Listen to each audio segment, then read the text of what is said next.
Kidam tang wo signify Krenet Cape Arni Lakha Inkore Trok Dwarbaguri constituency angkang Dalamara ke Parlo Kang Dirteron polling station, Basagaung polling station, Panbari polling station, Palong Thomadi Malong, APHLC asong, Congress asong, kebangphu, Longsodar Phangcho, Roken Phangcho, Joel Lingti Lapen, Don Krep Ho Ahem to Natum Caribbean Autonomous Council, CEM Dr. Tuliram Ronghang Lapen EM Richard Tok Bialong, Damsi BJP along Kachepok Dun.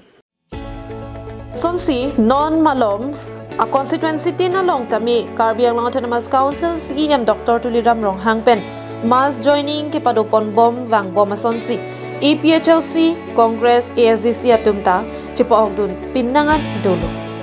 Lapen Caribbean Autonomous Council CEM Dr. Tuliram Ronghang MP Amar Singh Tisotum ke Japon ke misen ajok Pinangan Adimalong pen BJP along kache APHLC Congress ASDC atum Kachepok Dun dodi sangsi sonsi Thekpon. A constituency tin along kami CEM pen mati BJP atum kaching thur ke klempon towar lang mi ringwell pen school pen ke chenglok Pinangan ke klempon dodi sangsi asonsi radatum ke theklong pen ke misen ajok radatum asong kaprek pen APHLC Congress ASDC Kachepok Dun atum an dun rinti.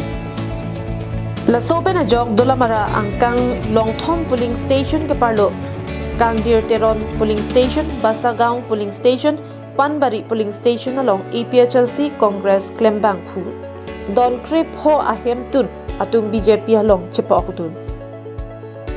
Bang Solong Kang Dirteron polling station along APHLC Kong Chun Bang, Longsodar Phangcho, Dun Kong Chun Bang, Roken Phangcho Lapen Panbari polling station along Congress Youth Secretary Joel Lingti Lapen Arisang Ho Tumpen Caribbean Autonomous Council CEM Dr. Tuliram Ronghang Lapen EM Richard Tok Biatum along Tamsi BJP along Chepok Dun.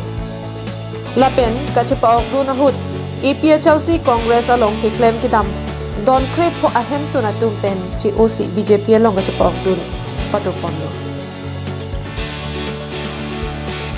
News report Caribbean Live.